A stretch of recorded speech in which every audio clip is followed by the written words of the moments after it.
राधे कृष्ण दोस्तों। आज की कहानी का नाम है सास की आखिरी इच्छा। बिहार के एक छोटे से कस्बे माधोपुर में गंगा की एक पुरानी धारा से कुछ ही दूर एक बड़ा सा पुश्तैनी घर था। घर के चारों तरफ मिट्टी की खुशबू, आंगन में लगे तुलसी के चौरे और बरामदे में टंगे पुराने पीतल के दियों से उस घर की अपनी एक अलग ही पहचान थी। सावन का महीना चल रहा था और आसमान में बादलों की आवाजाही लगी हुई थी। कभी हल्की फुहार पड़ती तो कभी उमस भरी हवा पूरे आंगन को बेचैन कर देती। गांव और आसपास के इलाकों में तीज की तैयारियां शुरू हो चुकी थी। बाजार में हरी चूड़ियों की दुकानें सज चुकी थी। मेहंदी लगाने वाली लड़कियों के पास महिलाओं की भीड़ लगी रहती थी। कहीं सिंदूर और कहीं बिंदी की दुकान पर सुहागिनें सामान खरीद रही थी, तो कहीं नई साड़ी और श्रृंगार की चीजों को लेकर मोल भाव चल रहा था। लेकिन उसी कस्बे के बीचों बीच बने उस पुराने घर में इस बार तीज की खुशी के साथ एक अनजाना डर भी पसरा हुआ था। उस घर की मालकिन सावित्री देवी पिछले कई महीनों से गंभीर रूप से बीमार चल रही थी। उम्र लगभग 65 वर्ष थी। चेहरा कमजोर पड़ चुका था, लेकिन आंखों में अब भी वही तेज था जिसके सामने घर के बड़े बड़े फैसले हुआ करते थे। सावित्री देवी ने अपनी पूरी जिंदगी उसी घर को संभालते हुए बिताई थी। पति राम नारायण जी का देहांत हुए करीब 8 वर्ष हो चुके थे। पति के जाने के बाद उन्होंने अपने इकलौते बेटे राघव को पढ़ाया, बड़ा किया और फिर उसकी शादी बिहार के ही एक गांव की सीधी सादी लड़की वैदेही से कर दी। वैदेही जब पहली बार इस घर में बहू बनकर आई थी तो उसे देखकर सावित्री देवी ने कहा था कि मेरे घर में बहू नहीं बेटी आई है। लेकिन वक्त बीतते बीतते घर के रिश्तों में कई परतें जुड़ती चली गई। राघव नौकरी के सिलसिले में पटना में रहने लगा था और घर में सावित्री देवी और वैदेही अधिकतर समय साथ में ही रहती थी। दोनों के बीच कभी प्यार होता तो कभी छोटी छोटी बातों पर मतभेद भी हो जाते। फिर भी जब सावित्री देवी बीमार पड़ी तो वैदेही ने उनकी सेवा में दिन रात एक कर दिया था। वह सुबह 4 बजे उठकर उनके लिए काढ़ा बनाती, दवाइयां समय पर देती, उनके कपड़े बदलती, रात में कई बार उठकर देखती कि सांस ठीक चल रही है या नहीं। सावित्री देवी कई बार उसे डांटते हुए कहती कि तू अपने शरीर का भी ख्याल रखा कर बहू। लेकिन वैदेही मुस्कुराकर जवाब देती कि माँ जी, आपने ही तो कहा था कि इस घर में बहू नहीं बेटी आई है। बेटी माँ को अकेला छोड़कर कैसे सो सकती है। ये सुनकर सावित्री देवी कुछ पल चुप हो जाती और फिर अपना चेहरा दूसरी तरफ कर लेती ताकि आंखों में उतर आए आंसू वैदेही देख ना सके। तीज आने में केवल 4 दिन बाकी थे। सावित्री देवी ने उस दिन सुबह से ही बेचैनी महसूस हो रही थी। सांस पहले से ज्यादा फूल रही थी और शरीर में इतनी कमजोरी थी कि बिस्तर से उठना भी मुश्किल हो रहा था। वैदेही ने उनके सिराने बैठकर पूछा कि माँ जी, आज तबीयत ज्यादा खराब लग रही है क्या। सावित्री देवी ने धीमी आवाज में कहा कि बहू, इस बार की तीज मेरे लिए बहुत खास है। वैदेही ने उनके हाथ पर अपना हाथ रखते हुए कहा कि इस बार आपकी तीज मैं आपके लिए मनाऊंगी। आप बस ठीक हो जाइए। सावित्री देवी ने उसकी तरफ लंबे समय तक देखा और फिर बोली कि नहीं बहू, इस बार जो करना है वह मेरी बात मानकर करना। वैदेही को उनकी आवाज में कुछ ऐसा महसूस हुआ जिसे सुनकर उसके भीतर डर बैठ गया। उसने तुरंत पूछा कि माँ जी, आप ऐसी बातें क्यों कर रही हैं। सावित्री देवी ने जवाब नहीं दिया। उन्होंने अपने तकिए के नीचे से एक पुरानी लाल कपड़े की पोटली निकाली। पोटली इतनी पुरानी थी कि उसके किनारे घिस चुके थे। उन्होंने वह पोटली वैदेही के हाथ में रख दी और कहा कि इसे अभी मत खोलना। तीज वाले दिन सूरज निकलने से पहले इसे खोलना। वैदेही ने घबराकर पूछा कि इसमें क्या है। सावित्री देवी ने कहा कि इसमें मेरे जीवन का सबसे बड़ा राज है और मेरी आखिरी इच्छा भी। वैदेही का चेहरा सफेद पड़ गया। उसने पोटली वापस करने की कोशिश की, लेकिन सावित्री देवी ने उसकी उंगलियां कसकर पकड़ ली। उन्होंने कहा कि बहू, अगर तूने मुझे कभी अपनी माँ माना है तो तीज के दिन मेरी बात जरूर निभाना, चाहे इसके लिए तुझे अपने सामने खड़े हर आदमी से लड़ना पड़े, चाहे लोग तुझे गलत समझे, चाहे तेरा अपना पति भी तुझसे नाराज हो जाए, मगर मेरी ये इच्छा अधूरी मत छोड़ना। वैदेही की आंखों से आंसू बहने लगे। उसने कहा, माँ जी, आप अब मुझसे ऐसी कौन सी बात मनवाना चाहती हैं जिसके लिए मुझे अपने पति से भी लड़ना पड़ेगा। सावित्री देवी ने बहुत धीमे स्वर में कहा कि क्योंकि जिस दिन सच सामने आएगा उस दिन तुझे समझ आएगा कि इस घर की सबसे बड़ी दुश्मन बाहर नहीं, घर के अंदर ही बैठी है। वैदेही ने चौंक कर दरवाजे की तरफ देखा। उस समय दरवाजे आधा खुला हुआ था। बाहर आंगन में कोई दिखाई नहीं दे रहा था, लेकिन सावित्री देवी की नजर दरवाजे पर टिक गई थी। उसकी आंखों में डर था, ऐसा डर जैसे वैदेही ने पहले कभी नहीं देखा था। उसी शाम राघव पटना से घर लौट आया। माँ की हालत देखकर उसका चेहरा उतर गया। उसने डॉक्टर को बुलाया। डॉक्टर ने जांच करने के बाद कहा कि सावित्री देवी को पूरी तरह आराम की जरूरत है और किसी भी तरह का तनाव उनकी हालत बिगाड़ सकता है। राघव ने वैदेही को अलग से ले जाकर कहा कि तुम माँ को किसी बात की चिंता मत करने देना। वैदेही ने सिर हिलाया, लेकिन उसके मन में उस लाल पोटली की बात घूमती रही। रात को जब पूरा घर सो गया तो वह कमरे में अकेली बैठी उस पोटली को देखने लगी। उसने उसे खोलने की कोशिश की, लेकिन फिर माँ जी की बात याद आ गई। तीज वाले दिन सूरज निकलने से पहले ही इसे खोलना। उसने पोटली को फिर से कपड़ों के नीचे छिपा दिया। उसी समय कमरे के बाहर किसी के कदमों की आहट आई। वैदेही ने तुरंत सिर उठाया। दरवाजे के बाहर एक परछाई कुछ क्षण रुकी और फिर धीरे धीरे आगे बढ़ गई। वैदेही डरकर दरवाजे तक पहुंची, लेकिन वहां कोई नहीं था। उसने वापस आकर माँ जी को देखा। सावित्री देवी सो रही थी, मगर उनकी मुट्ठी बंद थी, जैसे वह नींद में भी किसी चीज को कसकर पकड़े हुए हो। अगली सुबह घर में तीज की तैयारी शुरू हो गई। राघव की छोटी बहन नंदनी भी अपने मायके में आ गई थी।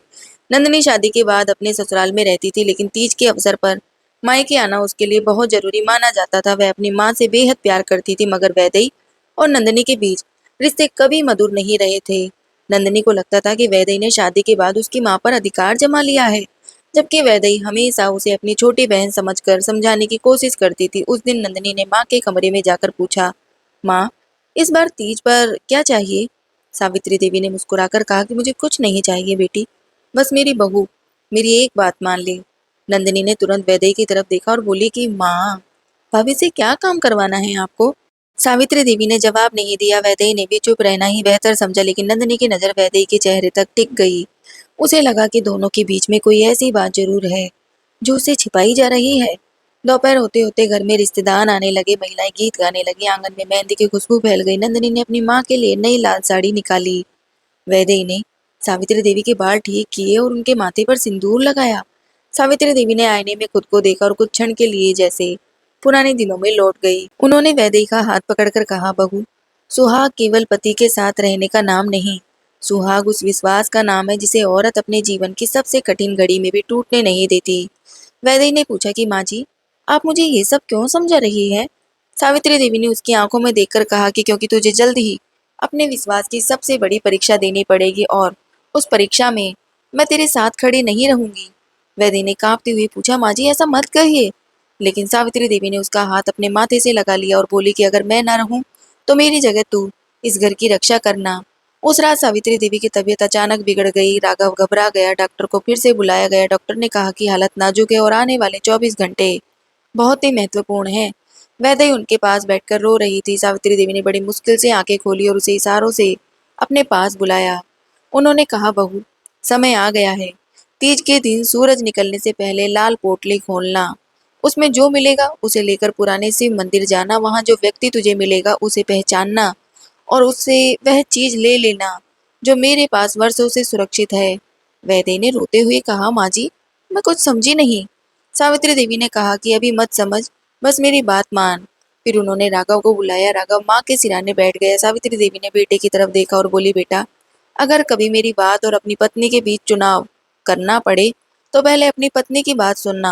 राघव ने कहा, माँ, आप ऐसी बातें क्यों कर रही हैं? मगर सावित्री देवी ने आंखें बंद कर ली। कुछ ही देर बाद उनके हाथ ढीले पड़ गए। कमरे में अचानक सन्नाटा छा गया। वैद्य ने घबराकर उनकी उनकी नाड़ी छुई। राघव ने डॉक्टर को बुलाया। डॉक्टर ने बहुत देर तक जांच की और फिर सिर झुका दिया।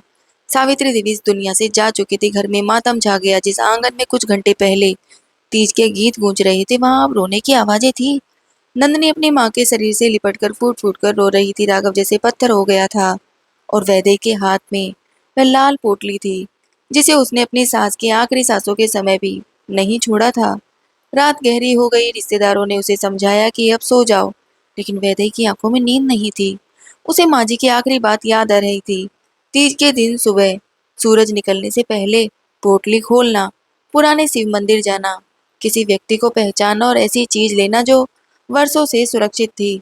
उसने मन ही मन तय किया कि चाहे कुछ भी हो जाए, वह माँ जी की आखिरी इच्छा जरूर पूरी करेगी।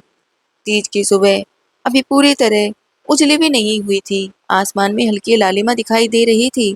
घर के बाकी लोग शोक में सोए हुए थे। वैदेही चुपचाप उठी। उसने लाल पोटली अपने सामने रखी। कुछ क्षण तक उसे देखती रही, फिर कांपते हाथों से गांठ खोल दी। पोटली के अंदर एक पुरानी तस्वीर थी। एक छोटी सी चाबी थी। एक कागज पर कुछ शब्द लिखे थे और एक चांदी की छोटी सी पायल थी। वैदेही ने तस्वीर उठाई तो उसके चेहरे का रंग उड़ गया। तस्वीर में सावित्री देवी के साथ एक छोटा सा बच्चा था। बच्चा राघव जैसा बिल्कुल नहीं लगता था। वैदेही ने कागज खोला। उस पर केवल एक वाक्य लिखा था, जिसे तू अपना पति समझती है, उसके जन्म का सच इसी चाबी के पीछे छिपा है। वैदेही के हाथ कांपने लगे। तभी कमरे के बाहर किसी के कदमों की तेज आवाज आई। उसने जल्दी से कागज मोड़ा, तस्वीर और चाबी अपने आंचल में छिपा ली। दरवाजा खुला, सामने नंदिनी खड़ी थी। नंदिनी की नजर सीधे वैदय के हाथ में बची लाल पोटली उस पर पड़ गई।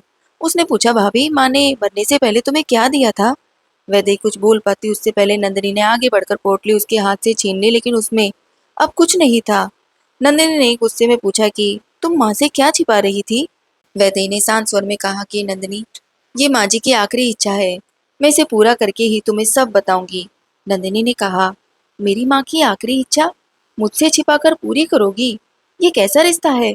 वैदेही ने जवाब दिया कि मैं तुमसे कुछ छीनना नहीं चाहती, लेकिन माँ जी ने मुझसे वचन लिया है और मैंने उन्हें वचन दिया है।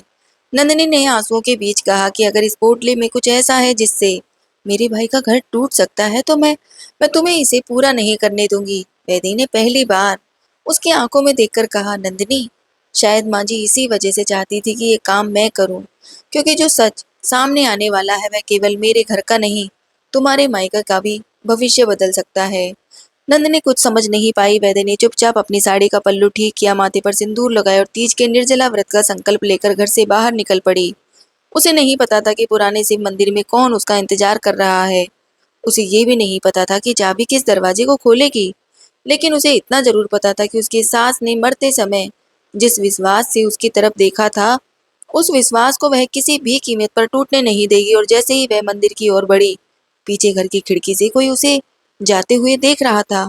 उस व्यक्ति के हाथ में वही तस्वीर थी जिसकी एक प्रति सावित्री देवी ने वर्षों पहले छिपा कर रखी थी, और उसके चेहरे पर ऐसी मुस्कान थी जैसे उसे पहले से मालूम हो कि वैदेही अब किस रास्ते जाने वाली है। मगर वैदेही को ये नहीं मालूम था कि उसकी सास की आखिरी इच्छा केवल एक पुराने कागज को सामने लाने के लिए नहीं थी। उसके पीछे उस परिवार को बचाने की ऐसी कहानी छिपी थी जिसे जानने के बाद राघव की पूरी जिंदगी बदलने वाली थी। सुबह का सूरज अभी पूरी तरह आसमान पर चढ़ा भी नहीं था। सावन के बादलों के बीच से आती हल्की रोशनी रास्ते भर बिखरी हुई थी। वैदेही नंगे पांव पुराने शिव मंदिर की ओर बढ़ रही थी। तीज का निर्जला व्रत उसके शरीर को कमजोर कर रहा था, लेकिन मन में सास की आखिरी इच्छा पूरी करने का संकल्प इतना मजबूत था कि थकान उसे रोक नहीं पा रही थी। मंदिर गांव से कुछ दूर एक पुराने पीपल के पेड़ के पीछे बना हुआ था। बचपन से ही गांव की महिलाएं वहां सावन और तीज के अवसर पर पूजा करने जाती थी। मंदिर की दीवारों पर जगह जगह काई जम चुकी थी, पत्थर की सीढ़ियां बारिश के कारण फिसलन भरी थी। मंदिर के सामने एक छोटा सा तालाब भी था जिसमें कमल के पत्ते पानी पर तैर रहे थे। वैद्य ने मंदिर की सीढ़ियों पर पहुंचकर कुछ क्षण आंखें बंद की। उसने मन ही मन अपनी सास को याद किया और बोली, माँ जी, मैं आ गई हूँ। अब आप जहाँ भी हो मेरी मदद करना। तभी मंदिर के अंदर से घंटी की हल्की आवाज सुनाई दी। वैद्य ने चौंक कर भीतर देखा। मंदिर लगभग खाली था। शिवलिंग के सामने एक बूढ़ा आदमी बैठा था, सफेद धोती, कंधे पर गमछा और हाथ में रुद्राक्ष की माला। वह आदमी वैद्य को देखते ही उठ खड़ा हुआ। उसने बिना कुछ पूछे कहा, तुम सावित्री की बहू हो? वैद्य के कदम वहीं रुक गए। उसने पूछा कि आप मेरी सास को कैसे जानते हैं?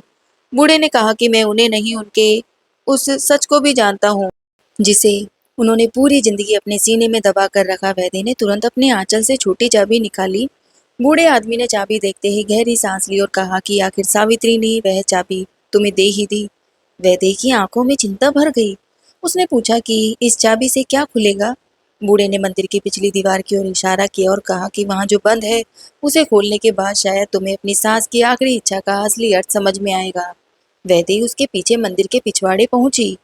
वहां पत्थर की एक पुरानी दीवार थी। दीवार के निचले हिस्से में लोहे का एक छोटा सा दरवाजा लगा था जिसे वर्षों की धूल और जंग से लगभग ढक दिया था। बूढ़े ने अपने हाथ से मिट्टी हटाई। दरवाजे पर एक छोटा सा ताला दिखाई दिया। वैद्य ने कांपते हाथों से चाबी उस ताले में लगाई। चाबी घूमते ही अंदर से ऐसी आवाज आई जैसे कोई बहुत पुराना राज अपनी नींद से जाग गया हो। दरवाजा खुला तो भीतर एक छोटा कमरा था। कमरे में लकड़ी का संदूक रखा था। एक कोने में पुराने कपड़े थे और दीवार पर कुछ तस्वीरें टंगी थी। वैद्य ने जैसे ही पहली तस्वीर देखी, उसके शरीर में सिरहन दौड़ गई। तस्वीर में सावित्री देवी अपने पति राम नारायण के साथ खड़ी थी और उसके बीच एक छोटा बच्चा था। वही बच्चा जिसकी तस्वीर उसने लाल पोटली में देखी थी। लेकिन इस तस्वीर के पीछे एक तारीख भी लिखी थी। वह तारीख राघव के जन्म की तारीख से 3 साल पहले की थी। वैद्य ने बूढ़े आदमी की ओर देखा। उसने पूछा कि ये बच्चा कौन है? बूढ़ा कुछ पल चुप रहा और फिर बोला कि यही वह सवाल है जिसके जवाब ने तुम्हारे घर की पूरी कहानी बदल जाएगी। वैद्य ने संदूक खोला। अंदर पुराने कागज का ढेर था। कुछ अस्पताल की पर्चियां थी, कुछ जमीन के दस्तावेज थे, एक पुरानी डायरी थी और सबसे नीचे एक लिफाफा रखा था जिस पर साफ अक्षरों में लिखा था, मेरी बहू वैदेही के लिए। वैदेही की उंगलियां कांपने लगी। उसने लिफाफा खोला। अंदर सावित्री देवी की लिखावट में कई पन्ने थे। पहले पन्ने पर लिखा था कि बहू, अगर तू ये पत्र पढ़ रही है तो समझ लेना कि मैं तुझे वह सच बताने के लिए मजबूर हो गई हूँ जिसे छिपाकर मैंने अपना पूरा जीवन गुजार दिया। वैदे ने पढ़ना शुरू किया। सावित्री ने लिखा था कि शादी के कुछ वर्षों बाद जब उसके पति रामनारायण का कारोबार लगातार घाटे में जा रहा था तब उनके घर की हालत बहुत खराब हो गई थी। उसी समय उन्हें एक अनाथ बच्चा मिला था। वह बच्चा बेहद बीमार था। सावित्री ने उसे अस्पताल में भर्ती कराया और कई महीनों तक उसकी देखभाल की। रामनारायण उस बच्चे को घर लाना चाहते थे लेकिन परिवार और समाज के डर से ऐसा नहीं कर सके। तभी एक रात वह बच्चा अस्पताल से गायब हो गया। सावित्री ने उसे बहुत खोजा लेकिन वह कहीं नहीं मिला। कुछ साल बाद उनके घर राघव का जन्म हुआ, लेकिन राघव के जन्म के समय अस्पताल में ऐसी घटना हुई जिसने सावित्री को पूरी जिंदगी परेशान रखा। एक नवजात बच्चे को दूसरे परिवार के नाम पर दर्ज करा दिया गया था। सावित्री को शक था कि कहीं उसी रात उनके परिवार के साथ कोई बड़ा धोखा तो नहीं हुआ। उन्होंने इस बात की जांच करने की कोशिश की लेकिन अस्पताल बंद हो गया और पुराने रिकॉर्ड गायब हो गए। वैद्य के हाथ से पत्र लगभग गिर गया। उसने बूढ़े व्यक्ति से पूछा कि क्या राघव वही बच्चा है। बूढ़े ने कहा, मैं इतना ही जानता हूँ कि सावित्री ने वर्षों तक अपने बेटे को अपना अपना बेटा मानकर पाला, लेकिन उन्हें हमेशा डर था कि जन्म के समय कुछ गड़बड़ जरूर हुई थी। उन्होंने कभी राघव से कुछ नहीं कहा। वे अपने बेटे को खोने से डरती थी। वैद्य ने पूछा कि फिर मुझे ये सब क्यों बताया। बूढ़े ने उसकी आंखों में देखकर कहा कि क्योंकि सावित्री को आखिरी दिनों में एक ऐसा कागज मिला था जिसने उनके पुराने सब को सच में बदल दिया था और वह कागज तुम्हारी सास ने इसी संदूक में रखा है। वैद्य ने जल्दी जल्दी कागज खोजना शुरू किया। तभी उसे एक अस्पताल की मोहर वाला प्रमाण पत्र मिला। उसमें राघव का नाम नहीं था, केवल एक बच्चे का नाम लिखा था, अमित। वैद्य ने हैरानी से पूछा, ये अमित कौन है। बूढ़े ने जवाब नहीं दिया। तभी मंदिर के बाहर किसी के कदमों की आवाज सुनाई दी। वैद्य ने पीछे मुड़कर देखा। दरवाजे के पास नंदिनी खड़ी थी। नंदिनी की आंखों में गुस्सा, डर और दुख तीनों दिखाई दे रहे थे। उसने कहा, भाभी, आप यहाँ क्या कर रही हैं। वैद्य ने पत्र छिपाने की कोशिश की लेकिन नंदिनी ने उसे देख लिया। वह अंदर आई और बोली, माँ माँ माँ की मौत के अगले दिन तुम चोरी छिपे मंदिर में चली आई। जरूर कोई बहुत बड़ी बात है। वैदेही ने कहा कि नंदिनी, मुझे पहले सब समझ लेने दो, फिर मैं तुम्हें सब बताऊंगी। नंदिनी ने कहा कि मुझे कुछ नहीं सुनना। मुझे अभी जानना है कि मेरी माँ ने मरने से पहले तुम्हें ऐसा क्या दिया था जिसे मेरे भाई से भी छिपाया जा रहा है। वैद्य ने पत्र उसके सामने रख दिया। नंदिनी ने जैसे ही सावित्री की लिखावट देखी उसकी आंखें भर आई। उसने कांपते हाथों से पत्र पढ़ना शुरू किया। कुछ पन्ने पढ़ने के बाद वह वहीं बैठ गई। उसने कहा कि ये सच नहीं हो सकता। माँ ने मुझसे कभी कुछ नहीं छिपाया। वैद्य ने कहा कि शायद माँ जी ने तुमसे इसलिए छिपाया क्योंकि वो नहीं चाहती थी कि तुम्हारी जिंदगी भी उस राज के बोझ तले दब जाए। नंदिनी ने अचानक वैद्य की ओर देखा और बोली, लेकिन अगर ये सच है तो राघव भैया कौन है। वैद्य के पास इस सवाल का कोई जवाब नहीं था। उसी समय बूढ़े आदमी ने उन्हें बताया कि सावित्री ने एक और व्यक्ति का नाम लिखा था। उसने कहा था कि अगर कभी वैद्य को सच्चाई जाननी हो तो वह हरिनारायण को खोजे। नंदिनी ने पूछा, हरिनारायण कौन है। बूढ़े ने जवाब दिया कि वह आदमी अब इस दुनिया में नहीं है लेकिन उसका बेटा अभी जीवित है और वह इसी कस्बे में रहता है। उसका नाम देवेंद्र है। वैद्य ने पूछा कि वह कहाँ मिलेगा। बूढ़े ने कहा कि आज शाम नदी के पुराने घाट पर, लेकिन सावधान रहना क्योंकि ये राज सिर्फ तुम्हारे परिवार के लिए नहीं बल्कि कुछ ऐसे लोगों के लिए भी खतरा है जिन्होंने वर्षों से इसे छिपा कर रखा है। वैद्य के मन में बेचैनी बढ़ गई। उसे पहली बार महसूस हुआ कि उसकी सास की मृत्यु केवल बीमारी से हुई, मौत नहीं थी।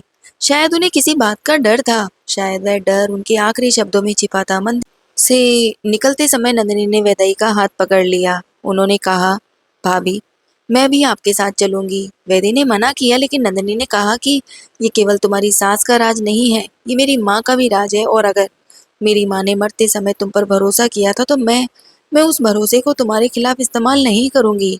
दोनों वापस घर की ओर चल पड़ी। रास्ते में बारिश शुरू हुई।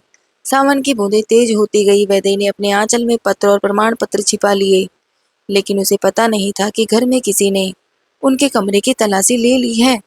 जब वे वापस पहुंची तो राघव दरवाजे पर खड़ा था। उसकी आंखों में गुस्सा था। उसने पूछा कि तुम दोनों सुबह सुबह कहाँ चली गई थी।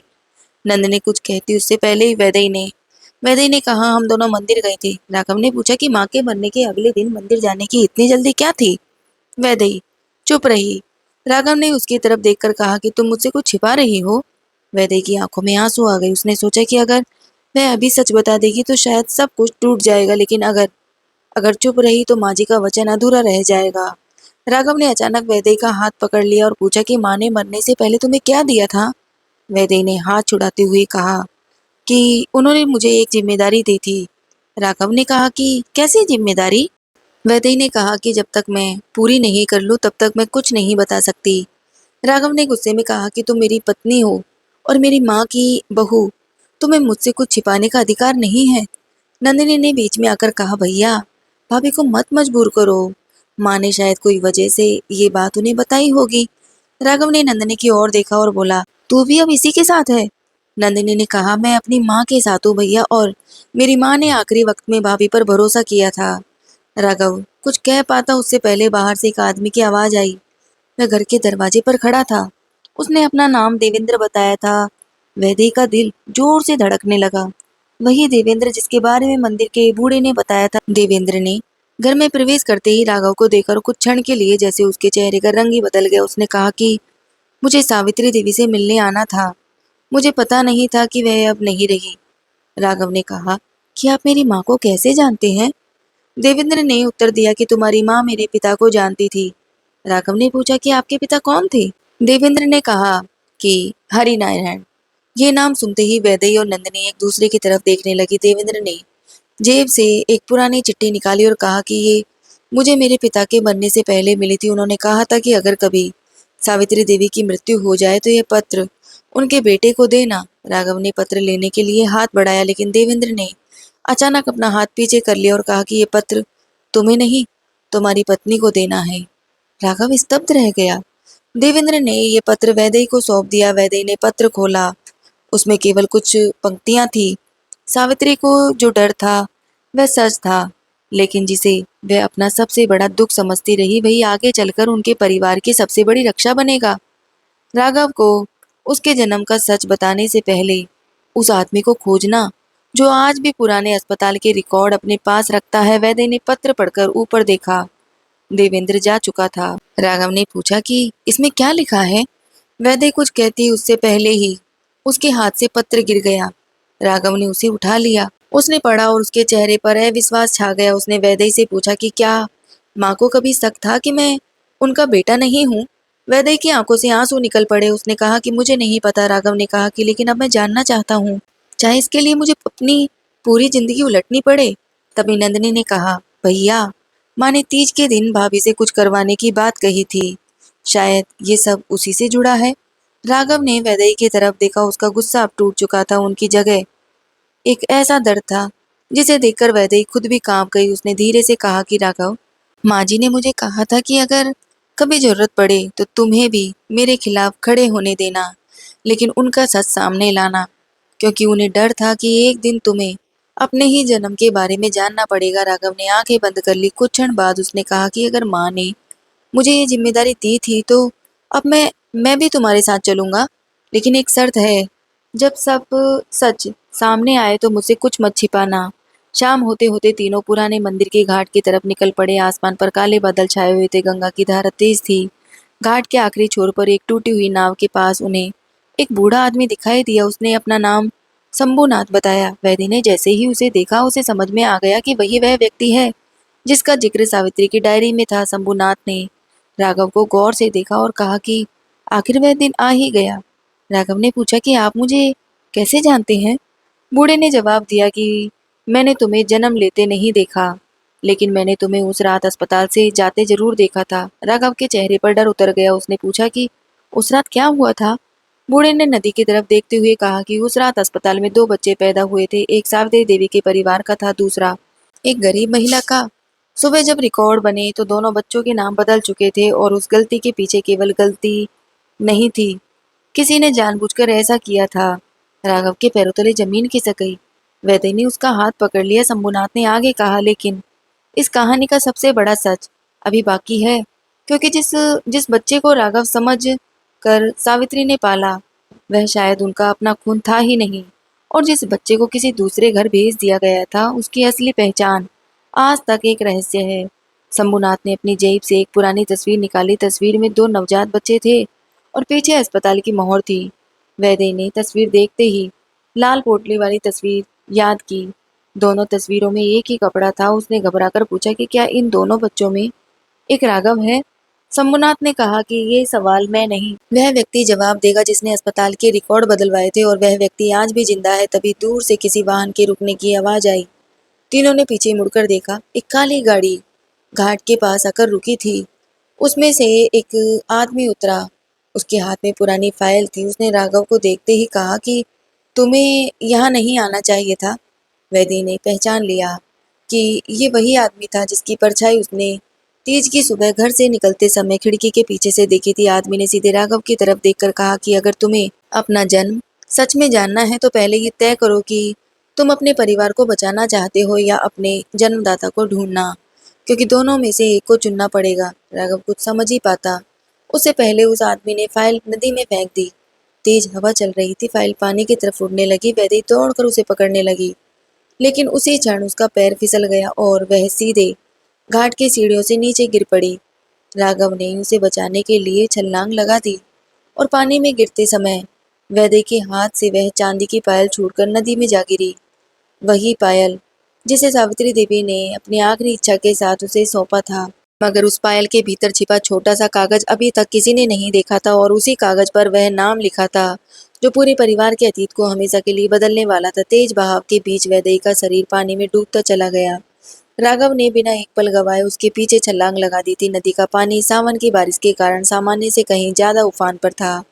घाट की सीढ़ियों से नीचे उतरते ही पानी की ताकत ने दोनों को अपनी ओर खींच लिया। वैदेही ने एक क्षण के लिए ऊपर देखा तो उसे राघव का हाथ दिखाई दिया। उसने पूरी ताकत से उसका हाथ पकड़ने की कोशिश की, लेकिन उसके हाथ में लंबी साड़ी का पल्लू पानी में उलझ गया। राघव ने तैरते हुए उसके पास पहुंचकर उसका हाथ पकड़ लिया और उसे अपनी ओर खींच लिया। वैदेही सांस लेने के लिए हाँफ रही थी। उसकी आंखों के सामने बार बार वही चांदी की पायल घूम रही थी जो अभी कुछ क्षण पहले उसके हाथ से छूटकर गहरे पानी में गायब हो चुकी थी। राघव ने उसे पकड़कर घाट की सीढ़ियों की ओर बढ़ना शुरू किया।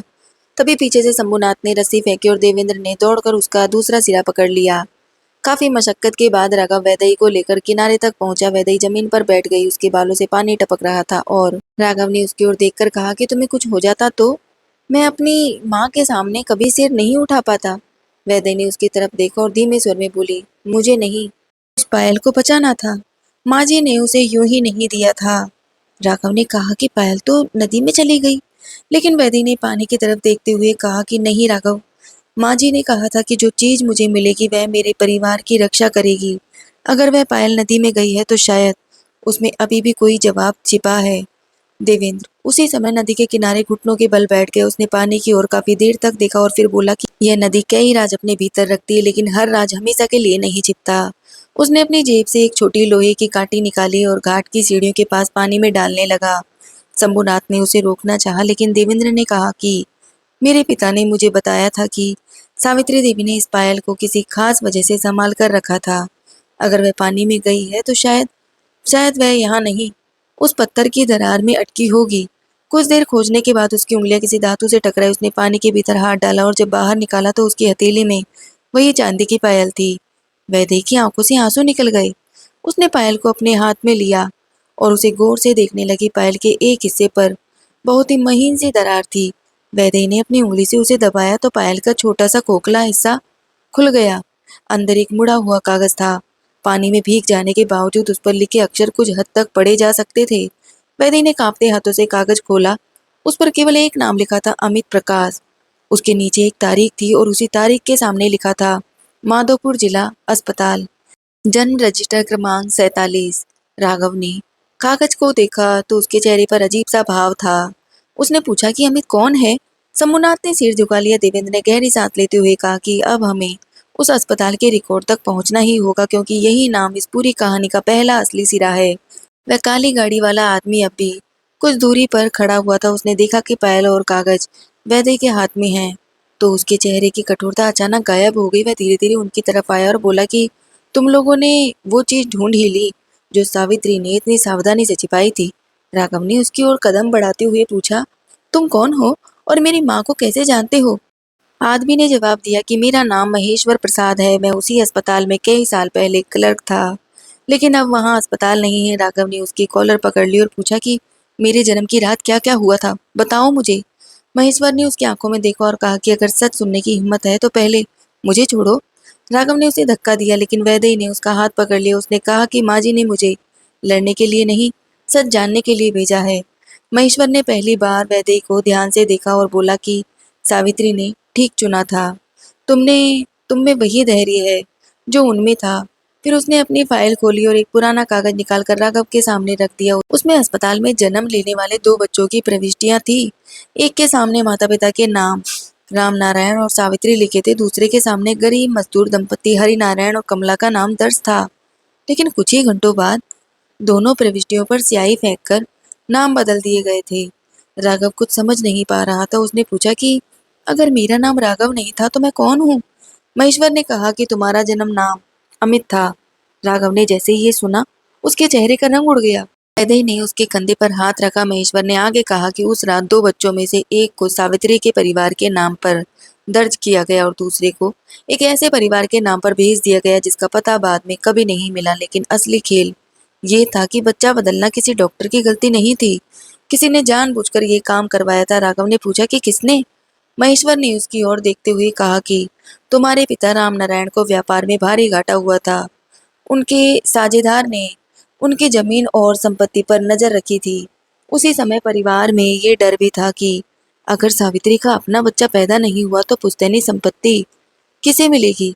लेकिन जिस रात तुम पैदा हुए उसी रात एक ऐसा हादसा हुआ जिसने कई लोगों को अपना फायदा निकालने का मौका दे दिया। महेश्वर ने फाइल बंद करते हुए कहा कि मुझे सिर्फ इतना मालूम है कि मुझे बचाने के लिए सावित्री ने एक झूठ को सच की तरह जिया और वही झूठ अब तुम्हारे सामने खड़ा है। राघव ने बेचैनी से पूछा कि अगर अमित मेरा असली नाम है तो फिर वो दूसरा बच्चा कौन था? महेश्वर ने कोई उत्तर नहीं दिया। उसने नदी की ओर देखा और कहा कि यही सवाल तुम्हें पुराने कागजों से नहीं मिलेगा। इसका इसका जवाब एक इंसान के पास है, वो है कमला। वैदेही चौंक गई। उसने पूछा कि कमला कौन है अब? महेश्वर ने कहा कि हरिनारायण की पत्नी, वही महिला जिसके बच्चे का नाम उस रात बदला गया था। वह वर्षों पहले माधोपुर छोड़कर यहाँ से चली गई थी, लेकिन पिछले महीने वह वापस आई थी और सावित्री देवी उससे मिलने वाली थी। वैदेही ने घबराकर पूछा कि माँ जी उससे मिली थी क्या? महेश्वर ने सिर हिलाया। उन्होंने मिलने के बाद मुझसे कहा था कि अगर उन्हें कुछ हो जाए तो उनकी बहू को सच बताना, लेकिन सावित्री की मृत्यु से पहले ही कमला गायब हो गई। देवेंद्र ने तुरंत पूछा कि वो कहाँ गई? महेश्वर ने जवाब दिया कि शायद तुम्हारे पिता की पुरानी हवेली में। यही सुनते ही देवेंद्र के चेहरे पर तनाव दिखाई दिया। उसने कहा कि मेरे पिता की हवेली तो वर्षों से बंद है, वहाँ कोई कैसे रह सकता है? सूरज धीरे धीरे पश्चिम की ओर झुकने लगा था। तीज का दिन बीत रहा, लेकिन वैदेही ने अभी तक एक बूंद पानी तक नहीं पिया था। राघव ने उसे देखकर कहा कि अब बहुत हो चुका, पहले पानी पी लो। वैदेही ने सिर हिलाकर कहा, माँ जी ने कहा था कि मेरी आखिरी इच्छा पूरी होने तक अपने संकल्प से मत हटना। राघव ने उसकी आंखों में देखा और पहली बार उसे समझ आया कि उसकी पत्नी केवल उसकी माँ की बहू नहीं रही थी, वह अब उस वचन की रखवाली रह रही थी जो जो उसकी माँ ने अपनी आखिरी सांसों में उसे सौंपा था। उसने पास पड़े लोटे से पानी उठाया और वैदेही के सामने रखते हुए कहा कि जब तक तुम ये सच पूरा नहीं करोगी, मैं भी तुम्हें अकेले नहीं छोड़ूंगा। वैदेही ने पानी की ओर देखा, लेकिन उसे हाथ नहीं लगाया। उसने कहा कि पहले माँ जी की इच्छा, फिर व्रत। राघव ने कोई बहस नहीं की। शाम ढलते ढलते वे चारों पुराने रास्ते से देवेंद्र के पिता की हवेली की ओर निकल पड़े। रास्ते में शंभुनाथ पीछे रह गया और उसने वैदेही को अलग बुलाकर कहा कि एक बात याद रखना, सच जानना जरूरी है, लेकिन हर सच को तुरंत सबके सामने बोल देना जरूरी नहीं होता। कभी कभी सच को बचाकर रखना भी पड़ता है ताकि निर्दोष लोगों को बचाया जा सके। वैदेही ने पूछा कि आप किससे डरते हैं? शंभुनाथ ने जवाब दिया कि जिस आदमी ने 30 साल पहले बच्चों की पहचान बदल दी थी, वह आज भी ताकतवर है और सावित्री देवी ने उसकी पहचान जान ली थी। यही कारण था कि उनकी आखिरी रात इतनी बेचैनी में बीती। वैदेही के भीतर एक नया डर पैदा हो गया। उसने पूछा कि क्या माँ जी की मौत स्वाभाविक थी? शंभुनाथ ने उसकी आंखों में देखते हुए कहा कि मैं डॉक्टर नहीं हूँ, इसलिए ये नहीं कह सकता, लेकिन इतना जरूर कह सकता हूँ कि सावित्री देवी ने मौत से एक दिन पहले मुझसे कहा था कि अगर मैं बची नहीं तो मेरी बहू को अकेला मत छोड़ना। वैद्य के कदम रुक गए। उसने उसने समझ लिया था कि उसकी सास को अपनी बीमारी से ज्यादा किसी और चीज का भय था। पुरानी हवेली सामने दिखाई थी, टूटी हुई दीवारों पर बेलें चढ़ी थी। लकड़ी का मुख्य दरवाजा आधा खुला हुआ था, अंदर अंधेरा था। देवेंद्र ने अपनी जेब से टॉर्च निकाली और आगे बढ़ा। राघव ने वैदेही का हाथ थाम लिया। जैसे ही वह भीतर पहुंचे, ऊपर की मंजिल से किसी चीज के गिरने की आवाज आई। सभी वहां ठिठक गए। देवेंद्र ने आवाज लगाई कि कौन है। कोई उत्तर नहीं आया। वह सीढ़ियों की ओर बढ़ा ही था कि पीछे का दरवाजा अचानक बंद हो गया। वैद्य ने पलटकर देखा, बाहर कोई दिखाई नहीं दे रहा था। तभी अंदर से एक बूढ़ी महिला की आवाज आई, सावित्री की बहू, आखिर तू आ ही गई। वैद्य का दिल जोर से धड़कने लगा। अंधेरे कमरे के कोने से एक दुबली पतली महिला बाहर आई। उसके बाल सफेद थे, हाथ में पुरानी लकड़ी की छड़ी थी और आंखों में वर्षों का दर्द जमा हुआ था। उसने वैदेही को देखते ही कहा, तू वैदेही है ना? सावित्री ने मुझे बताया था कि एक दिन तो जरूर आएगी। वैदेही आगे बढ़ी और बोली कि आप कमला हैं। महिला ने सिर हिलाया। फिर उसने राघव की ओर देखा। उसकी आंखों से आंसू निकल पड़े। उसने कांपते हुए कहा, अमित। राघव जैसे पत्थर बन गया। कमला उसके पास आई और उसके चेहरे को दोनों हाथों से छूते हुए बोली कि मैंने तुझे 30 साल पहले खो दिया था, लेकिन माँ कभी अपने बच्चों को भूल नहीं सकती। राघव पीछे हट गया। उसने कहा कि मुझे अमित मत कहिए, मैं राघव हूँ, सावित्री का बेटा हूँ। कमला ने शांत स्वर में कहा कि तू राघव भी है और अमित भी। यही इस कहानी का सबसे बड़ा सच है। वैदेही की सांस अटक गई। उसने पूछा, इसका मतलब क्या है? कमला ने कहा कि जिस रात दो बच्चों की पहचान बदल गई थी, उस रात सिर्फ नाम नहीं बदले थे, बच्चों को बदला ही नहीं गया था, बल्कि दोनों बच्चों को जानबूझकर अलग अलग परिवारों में पहुंचाया गया था ताकि एक परिवार की संपत्ति बच सके और दूसरे परिवार को हमेशा के लिए चुप करा दिया जाए। राघव ने पूछा कि दूसरा बच्चा कौन था? कमला ने कुछ क्षण अपनी आंखें बंद की और फिर कहा, तुम्हारी बहन नंदिनी। कमरे में अचानक सन्नाटा छा गया। वैद्य के हाथ से पायल गिरते गिरते बची। राघव ने अविश्वास से कमला को देखा। कमला ने कहा, जिस लड़की को तुमने अपनी सगी बहन समझकर पाला, वह भी उस रात के रात से जुड़ी है। और सावित्री ने यह सच इसलिए छिपाया क्योंकि अगर ये बात 30 साल पहले सामने आती तो तुम दोनों बच्चों की जिंदगी बर्बाद हो जाती। लेकिन कमला अभी अपनी बात पूरी भी नहीं कर पाई थी कि हवेली के बाहर गाड़ी फिर से आकर रुक गई। महेश्वर खिड़की की ओर दौड़ा और बाहर झांकते ही उसका चेहरा बदल गया। उसने धीमे स्वर में कहा कि वह आ गया, वही आदमी जिसने ये सब करवाया था। वैद्य ने पूछा कि कौन? महेश्वर ने केवल इतना कहा, राघव के चाचा का पुराना साझेदार भैरव प्रसाद। राघव ने हैरानी से पूछा कि मेरे चाचा तो कभी थे ही नहीं। महेश्वर ने जवाब दिया कि यही तो तुम्हारी माँ ने तुमसे छिपाया था। तुम्हारे पिता का एक छोटा भाई था और उसी ने संपत्ति के लिए ये खेल रचा था, लेकिन सावित्री देवी ने उसके खिलाफ सबूत इकट्ठे कर लिए थे, इसलिए अब वह उन सबूतों को मिटाने आया है। दरवाजा जोर से खुला। बाहर से भारी कदमों की आवाज आई। भैरव प्रसाद अंदर आया। उसके साथ दो आदमी थे। उसने सामने खड़े राघव को देखकर कहा कि इतने सालों बाद आखिर तुम अपनी माँ की बातों में आ ही गए। राघव ने गुस्से से पूछा, मेरी माँ के साथ फिर क्या किया तुमने? भैरव हंसा और बोला कि मैंने कुछ नहीं किया। तुम्हारी माँ ने खुद अपने जीवन को झूठ से भर लिया था, लेकिन उसके साथ हाथ में जो पायल है ना, वही मेरे खिलाफ सबसे बड़ा सबूत है। वैद्य ने तुरंत पायल अपने आंचल में छिपा ली। भैरव ने उसकी ओर देखते हुए कहा, बहू, अगर तूने वह पायल मुझे दे दी तो शायद तेरी जिंदगी बच जाए। वैद्य ने दृढ़ आवाज में कहा, माँ जी की आखिरी निशानी मैं किसी कीमत पर नहीं दूंगी। भैरव ने कहा कि फिर तुम्हें अपनी सास की तरह ही बहुत कुछ खोना पड़ेगा। राघव उसके सामने आ खड़ा हुआ। उसने कहा, मेरी माँ को धमकाने की गलती मत करना। भैरव ने ठंडी ठंडी हंसी के साथ कहा, अब तेरी माँ नहीं है और अगला नंबर किसका होगा ये मैं तय करूंगा। और उसी क्षण नंदिनी दरवाजे पर दिखाई दी। वह उसे ढूंढते ढूंढते हवेली तक पहुंच गई थी। उसने भैरव को देखा तो उसके चेहरे पर ऐसा भय आया जिसे वह उसे पहचानती हो। वैद्य ने तुरंत उसकी तरफ देखा। नंदिनी पीछे हटते हुए बोली, आप यहाँ? भैरव ने उसे देखकर कहा, हाँ नंदिनी, अब समय आ गया है कि तुम्हें भी बताया जाए कि तुम इस घर में कौन बनकर आई थी। राघव और वैदेही एक दूसरे को देखने लगे। कमला ने सिर झुका लिया और तभी भैरव ने उस नाम को लिया जिसने सबको भीतर तक हिला दिया। नंदिनी, तुम सावित्री की बेटी नहीं थी। तुम उस रात के उस बच्चे की बेटी थी जिसे मैंने बचाने के लिए नहीं, अपने राज को बचाने के लिए यहाँ भेजा था। वैदेही के सामने जैसे पूरी दुनिया घूम गई।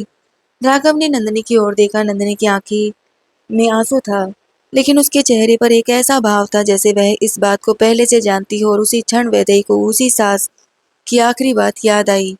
इस घर की सबसे बड़ी दुश्मन बाहर नहीं, घर के भीतर बैठी है। मगर अब सवाल ये था कि सावित्री देवी ने ये बात किसके लिए कही थी? नंदिनी के लिए, भैरव के लिए, या उस व्यक्ति के लिए जो अभी तक सामने आया ही नहीं था? रात गहराती हुई गई।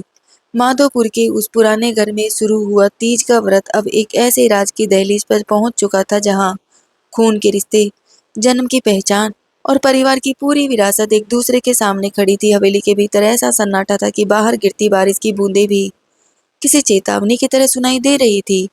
भैरव प्रसाद के शब्दों के बाद नंदिनी वहीं खड़ी रह गई थी।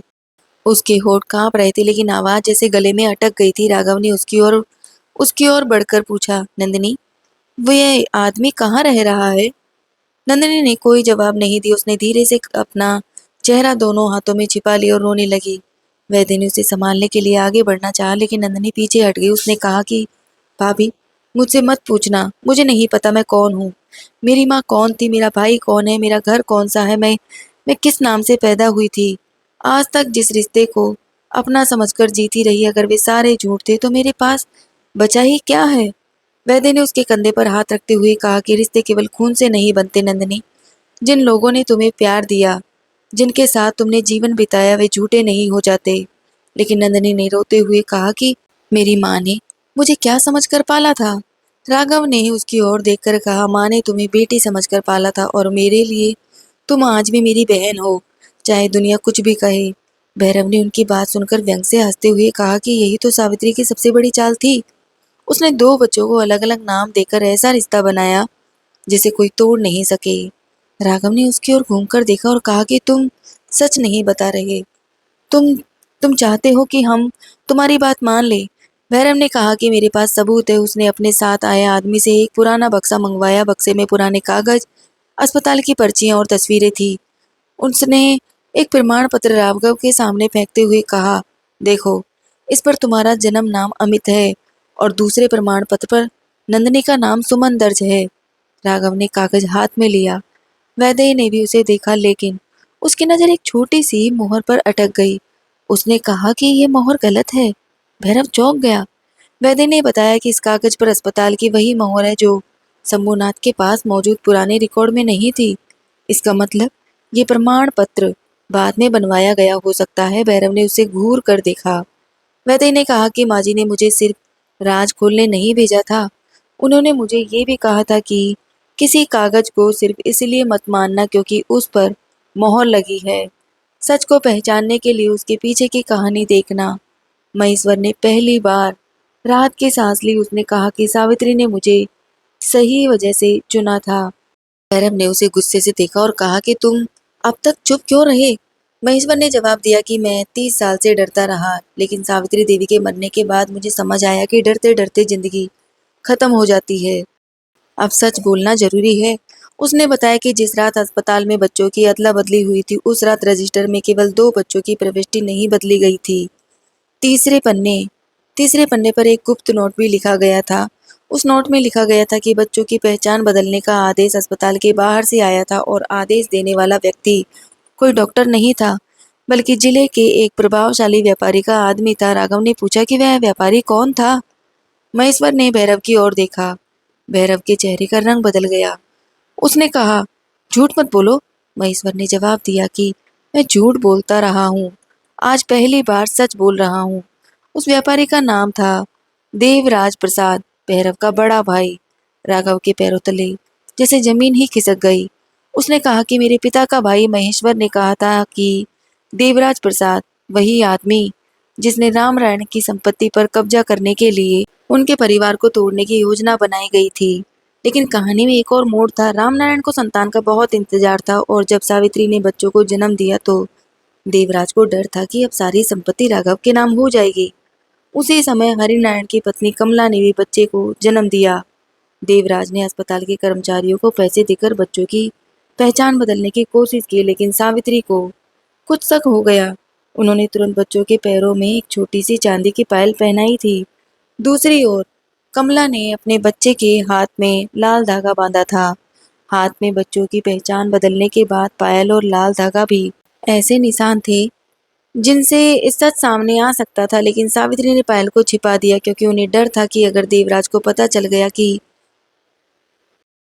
वह सच्चाई तक पहुंच चुकी है तो वह बच्चे को नुकसान पहुंचा सकता है। कमला ने रोते हुए कहा कि मैंने अपने बच्चे को कभी नहीं छोड़ा था। मुझे बताया गया था कि वह जन्म के कुछ घंटे बाद मर गया। मुझे उसके शव तक को नहीं दिखाया गया था। मैं पागल हो गई थी। हरिनारायण मुझे लेकर शहर छोड़कर चला गया, लेकिन कुछ साल बाद सावित्री मेरे पास आई। उन्होंने कहा कि मेरा बच्चा जिंदा है। मैंने उनसे पूछा कि वो कहाँ है। उन्होंने कहा कि अभी उसे वहीं रहने दो जहाँ वह सुरक्षित है। मैंने पूछा कि वह किस घर में है। उन्होंने कहा कि उस घर में जहाँ उसे माँ का प्यार मिल रहा है। कमला ने राघव की तरफ देखा। उसकी आंखों से आंसू बहने लगे। उसने कहा कि तब मुझे समझ नहीं आया। बाद में मुझे पता चला कि वह बच्चा राम नारायण और सावित्री के घर पल रहा था, यानी जिसे दुनिया राघव कहती है वह मेरा बेटा था। राघव की आंखें भर आई। उसने धीरे से पूछा कि अगर मैं आपका बेटा हूं तो सावित्री मेरी माँ नहीं थी। कमला ने उसके चेहरे को देखकर कहा, बेटा, जन्म देने वाली माँ और जीवन देने वाली माँ अलग हो सकती है, लेकिन माँ का प्यार किसी कागज से छोटा नहीं होता। सावित्री ने तुझे बचाया। उन्होंने तुझे अपने नाम से नहीं अपने दिल से पाला। राघव ने सिर झुका लिया। उनके भीतर वर्षों से बनी माँ की तस्वीर अचानक और भी ज्यादा बड़ी हो गई। उसे याद आया कि बचपन में जब वह बीमार पड़ता था तो सावित्री रात भर उसके सिराने बैठी रहती थी। जब स्कूल में उसे चोट लगती तो उन्होंने अपना काम छोड़कर उसे अस्पताल पहुंचाया था। जब उसके पिता की मृत्यु हुई तो उन्होंने कहा था कि अब तू मेरा बेटा नहीं, मेरा सहारा है। राघव की आंखों से आंसू बह निकले। उसने कहा कि अगर ये सच है तो मेरी माँ ने मुझे कभी सच क्यों नहीं बताया। कमला ने जवाब दिया कि क्योंकि वो जानती थी कि सच सामने आते ही देवराज तुम्हें ढूंढेगा। उन्होंने तुझे बचाने के लिए खुद को कठोर बनाया। कई बार तुझसे दूर रही, कई बार तेरी भावनाओं को समझते हुए भी कुछ नहीं कह सकी, और यही उसकी सबसे बड़ी कुर्बानी थी। नंदनी अब तक चुप थी। उसने अचानक पूछा कि फिर मैं कौन हूँ। कमरे में सबकी नजर उसकी ओर चली गई। कमला ने कहा कि तू मेरी बेटी नहीं है। लेकिन इसका मतलब ये नहीं कि तू सावित्री की बेटी नहीं थी। नंदनी ने हैरानी से पूछा कि आप क्या कह रही हैं। कमला ने कहा कि अस्पताल की रात केवल दो बच्चों की कहानी नहीं थी, तीसरा बच्चा भी वहां था, देवराज की पत्नी का बच्चा। लेकिन वो बच्चा जन्म के कुछ ही समय बाद मर गया था। देवराज अपनी पत्नी को ये बात बताने से डरता था क्योंकि उसे संपत्ति और परिवार की प्रतिष्ठा की चिंता थी। उसी समय उसने नंदनी को सावित्री के घर पहुंचाने की योजना बनाई। सावित्री ने उसे अपनाने से इनकार कर दिया था, लेकिन जब नंदनी को खतरा हुआ तो उन्होंने उसे अपनी बेटी की तरह पाल लिया। नंदनी की आंखों में आंसू भर आए। उसने पूछा कि तो मैं किसकी बेटी हूँ।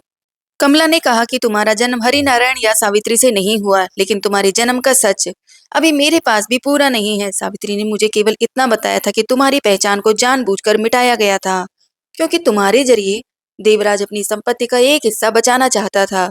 भैरव बेचैनी से इधर उधर देखने लगा। वैदेही ने उसकी हर हरकत पर ध्यान देना शुरू किया। उसे समझ आ गया था कि नंदिनी का राज अभी अधूरा है। उसने पूछा कि अगर नंदिनी के जन्म का सच इतना जरूरी था तो माँ जी ने उसे खुद क्यों नहीं बताया। महेश्वर ने कहा कि क्योंकि सावित्री को डर था कि नंदिनी अपने जन्म की तलाश में उस व्यक्ति तक पहुंच जाएगी जो आज भी उसे अपने फायदे के लिए इस्तेमाल करना चाहता है। वैदेही ने पूछा कि वो व्यक्ति कौन है। तभी हवेली के बाहर गोली चलने जैसी आवाज हुई। सब लोग घबरा गए। खिड़की का शीशा टूटकर अंदर गिरा। भैरव के साथ आए दोनों आदमी तुरंत नीचे झुक गए। महेश्वर ने चिल्लाकर कहा कि सब लोग नीचे बैठो। बाहर से किसी ने आवाज लगाई कि फाइल मुझे दे दो वरना कोई नहीं बचेगा। राघव ने वैदेही को अपने पीछे कर लिया। नंदिनी कमला के पास बैठ गई। देवेंद्र ने दरवाजे की ओर देखा और कहा कि बाहर सिर्फ भैरव के लोग नहीं है, कोई और भी है। भैरव ने अचानक मौका देखकर बक्से से एक छोटी सी फाइल उठाई और पीछे के दरवाजे की ओर भागा। राघव ने उसे पकड़ने की कोशिश की, लेकिन भैरव ने उसे धक्का देकर गिरा दिया। वैदेही ने फाइल पकड़ने के लिए दौड़ लगाई। भैरव ने उसे रोकने के लिए हाथ बढ़ाया, लेकिन नंदिनी ने बीच में आकर उसे रोक दिया। भैरव चिल्लाया कि तुम नहीं जानते कि तुम्हारे जन्म की फाइल में क्या लिखा है। नंदिनी ने पहली बार पूरी ताकत से जवाब दिया कि मुझे कुछ भी नहीं पता, लेकिन आज मैं जानना चाहती हूँ। उसने फाइल छीन ली। उसी समय भैरव ने दरवाजे की तरफ भागना चाहा, लेकिन देवेंद्र ने उसे पकड़ लिया। बाहर मौजूद लोग अंधेरे का फायदा उठाकर भाग गए। नंदिनी ने फाइल खोली। पहले पन्ने पर उसके जन्म का कोई प्रमाण नहीं था। दूसरे पन्ने पर केवल एक अस्पताल की रसीद थी और तीसरे पन्ने पर एक फोटो थी। फोटो में सावित्री देवी एक नवजात बच्ची को गोद में लिए खड़ी थी। बच्ची के हाथ में लाल धागा था। नंदिनी ने फोटो देखते ही कहा कि ये मैं हूँ, लेकिन वैदेही ने फोटो को ध्यान से देखा। उसके पीछे तारीख लिखी थी। वह तारीख राघव के जन्म की तारीख से 2 दिन पहले की थी। सभी लोग चौंक गए। अगर नंदिनी उस तारीख को पैदा हुई थी तो फिर वह उस रात अस्पताल में कैसे थी? कमला ने कांपती आवाज में कहा कि यही तो सबसे बड़ा रहस्य है। नंदिनी अस्पताल में उस रात पैदा नहीं हुई थी। उसे 2 दिन पहले किसी दूसरे गांव से लाया गया था और सावित्री ने उसे बचाने के लिए अपने घर में रखा था। राघव ने पूछा कि उसे किससे बचाया था? कमला ने जवाब देने से पहले भैरव की ओर देखा। भैरव ने आंखें बंद कर ली। कमला ने कहा कि नंदिनी के असली पिता का नाम शिवदत्त था। वह राम नारायण के कारोबार में मजदूरों का ठेकेदार था। उसने देवराज के खिलाफ कई सबूत जुटाए, लेकिन उसकी हत्या कर दी गई। उसकी पत्नी को गायब कर दिया गया। उसकी छोटी बच्ची को सावित्री अपने घर ले आई क्योंकि उस बच्ची को भी मारने की कोशिश की जा रही थी। वही बच्ची नंदिनी थी, यानी नंदिनी किसी संपत्ति के खेल का मोहरा नहीं थी। वह उस आदमी की बेटी थी जिसने देवराज के अपराध का सच सामने लाने की कोशिश की थी। नंदिनी फूट फूट कर रोने लगी। उसने कहा कि माँ ने मुझे कभी बताया क्यों नहीं? वैदेही ने उसके आंसू पोंछते हुए कहा, क्योंकि माँ जी चाहती थी कि तू पहले बेटी बनकर जी, अपने जन्म का बोझ लेकर नहीं। नंदिनी ने वैदेही को गले लगा लिया। दोनों देर तक रोती रही। राघव ने उन्हें देखा तो उसकी आंखें भी नम हो गई थी। उसने कहा कि आज मुझे समझ में आया कि माँ ने क्यों कहा था कि तीज के दिन मेरी पत्नी उनकी बात जरूर मानी। वो जानती थी कि इस घर के रिश्ते खून के हिसाब से नहीं, त्याग के हिसाब से बचे हैं। लेकिन तभी वैदेही को अपनी सास का आखिरी वाक्य याद आया, मेरी जगह तू इस घर की रक्षा करना। उसने तुरंत कमला से पूछा कि सावित्री ने आपको आखिरी बार कब देखा था? कमला ने कहा कि मृत्यु से 2 दिन पहले। वैदेही ने पूछा कि उन्होंने क्या कहा था? कमला ने उत्तर दिया कि सावित्री ने कहा था, अगर मुझे कुछ हो जाए तो वैदेही को कहना कि असली खतरा देवराज नहीं है। वैदेही का चेहरा बदल गया। उसने पूछा कि फिर कौन है? कमला ने कहा कि सावित्री ने एक नाम लिया था, लेकिन वह नाम सुनने से पहले ही उनकी आवाज रुक गई थी। महेश्वर ने पूछा कि क्या नाम शिव से शुरू होता है? कमला ने सिर हिलाया। उसने कहा कि शायद, लेकिन पूरा नाम मैं नहीं सुन पाई। वैद्य ने तुरंत नंदिनी की फाइल दोबारा खोली। फोटो के पीछे एक छोटा सा नंबर लिखा था, 19। उसने कहा कि ये कोई तारीख नहीं है, ये शायद किसी रिकॉर्ड का क्रमांक है। महेश्वर ने उसे देखते ही कहा कि ये अस्पताल के मुख्य रजिस्टर का पन्ना नंबर है। राघव ने पूछा कि उसमें क्या होगा? महेश्वर ने कहा कि अगर वह रजिस्टर बचा हुआ है तो उसमें उन सभी बच्चों के नाम होंगे जो उस महीने अस्पताल में पैदा हुए थे, और शायद नंदिनी के जन्म का सच भी वही होगा। सभी ने तय किया कि उन्हें उसी रात पुराने जिला अस्पताल की बंद पड़ी इमारत में जाना होगा। बाहर बारिश तेज हो चुकी थी। वैदेही ने पायल को अपनी मुट्ठी में कस लिया। उसने मन ही मन कहा कि माँ जी, मैं आपकी आखिरी इच्छा पूरी जरूर करूंगी, चाहे मुझे आपके जीवन का हर राज क्यों ना खोलना पड़े। राघव ने उसका हाथ पकड़कर कहा कि अब ये सिर्फ तुम्हारा वचन नहीं है, ये हमारा वचन है। नंदिनी ने भी कहा कि और मैं भी साथ चलूंगी, क्योंकि आज पहली बार मुझे लग रहा है कि मुझे अपनी पहचान किसी कागज से नहीं, अपनी माँ की सच्चाई से मिलेगी। वे हवेली से बाहर निकले ही थे कि दूर अंधेरे में एक आदमी खड़ा दिखाई दिया उनको। उसने उन्हें जाते हुए देखा और अपने फोन पर किसी से कहा, सावित्री की बहू को अभी तक असली फाइल नहीं मिली, लेकिन अब वह पुराने अस्पताल जा रही है।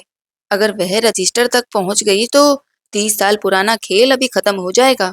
दूसरी तरफ से आवाज आई, उसे अस्पताल पहुंचने मत देना। आदमी ने फोन बंद किया और अंधेरे में गायब हो गया। उधर वैदेही, राघव, नंदिनी, देवेंद्र, कमला और महेश्वर पुराने अस्पताल की ओर बढ़ रहे थे। उन्हें नहीं पता था कि उनके पीछे कौन चल रहा है। उन्हें यह भी नहीं मालूम था कि अस्पताल की बंद दीवारों के भीतर केवल जन्म का रिकॉर्ड नहीं, बल्कि सावित्री देवी की मौत से जुड़ा एक ऐसा सबूत रखा है जो ये साबित कर सकता था कि उनकी मृत्यु सामान्य बीमारी से हुई थी, या किसी ने उनकी जिंदगी की आखिरी रात को हमेशा के लिए बदल दिया था। और सबसे बड़ा सवाल अभी यही था कि अगर सावित्री देवी को अपनी मौत का अंदेशा था तो उन्होंने अपनी बहू को तीज के दिन ही ये सब करने के लिए क्यों भेजा था? आखिर तीज की वह तारीख ऐसी क्या थी जिसे उन्होंने उन्होंने 30 साल तक अपने सीने में छिपा कर रखा था? और क्या पुराने अस्पताल के रजिस्टर में वह नाम लिखा था जिसे देखकर राघव को पहली बार ये पता चलने वाला था कि उसकी माँ ने अपने बेटे को बचाने के लिए किससे युद्ध किया था? अंधेरी सड़क पर चलते हुए वैदेही ने अपनी मुट्ठी खोली। उसमें चांदी की पायल चमक रही थी और पायल के भीतर छिपे उस छोटे से कागज पर लिखा था, अब अब उसके लिए केवल अमित प्रकाश नहीं था, वह उसकी सास की आखिरी इच्छा की पहली सीढ़ी थी, लेकिन आखिरी सीढ़ी तक पहुंचने के लिए उसे अभी उस पुराने अस्पताल के बंद दरवाजे के पीछे जाना था, जहां 30 साल पहले एक रात दो नहीं बल्कि 3 परिवारों की किस्मत लिखी गई थी। रात का अंधेरा धीरे धीरे माधोपुर की गलियों तक उतर चुका था। सावन की बारिश कभी तेज होती, कभी धीमी पड़ जाती। पुराने जिला अस्पताल की इमारत कस्बे के उस हिस्से में थी जहां अब शायद ही कोई जाता था। चारों तरफ ऊंची ऊंची घास उग गई थी। टूटी हुई खिड़कियों से हवा अंदर जाती और पुराने दरवाजे चरमराने लगते। बरसों से बंद पड़ी उस इमारत को देखकर ऐसा लगता था जैसे समय यह आकर ठहर गया हो। वैद्य ने अस्पताल के जंग लगे मुख्य द्वार को देखा और उसकी आंखों के सामने अपनी सास सावित्री देवी का चेहरा आ गया। आखिरी सांसों के समय उनकी कमजोर आवाज कानों में गूंज उठी, बहू, तीज के दिन मेरी बात जरूर निभाना। वैदेही ने अपनी मुट्ठी में चांदी की पायल कस ली। राघव उसके साथ खड़ा था। नंदिनी, देवेंद्र, कमला और महेश्वर भी वहां मौजूद थे। किसी के चेहरे पर डर साफ दिखाई दे रहा था, तो किसी की आंखों में वर्षों पुराने सवालों के जवाब पाने की बेचैनी थी। महेश्वर ने पुराने ताले को देखा और कहा कि इस अस्पताल का मुख्य रिकॉर्ड रूम तहखाने में था। अगर रजिस्टर बचा हुआ है तो वही मिलेगा। देवेंद्र ने टॉर्च जलाई और सब लोग अंदर दाखिल हो गए। अस्पताल के भीतर कदम रखते ही सीलन और पुराने कागजों की गंध हवा में फैल गई। दीवारों पर उकड़ा हुआ चूना, फर्श पर जमी धूल और जगह जगह पड़े टूटे सामान उस जगह की वीरानी बता रहे थे। महेश्वर रास्ता दिखाते हुए एक लंबी गलियारे से उन्हें पीछे की ओर ले गया। वहां लोहे की सीढ़ियां नीचे तहखाने की ओर जा रही थी। सीढ़ियों पर पानी जमा था। हर कदम के साथ लोहे की आवाज पूरे भवन में गूंजती थी। राघव सबसे आगे चल रहा था। उसके पीछे वैदेही और नंदनी थी। अचानक ऊपर किसी दरवाजे के बंद होने की आवाज आई। सभी रुक गए। देवेंद्र ने पीछे मुड़कर देखा, लेकिन गलियारा खाली था। वैदेही ने धीमे स्वर में कहा कि हमें जल्दी करनी चाहिए। माँ जी ने मुझे सिर्फ सच खोजने के लिए नहीं भेजा था। शायद उन्हें पता था कि कोई इस सच को हमसे छिपाना चाहता है। महेश्वर ने कहा कि सावित्री देवी ने जो सोचा था वह सही था।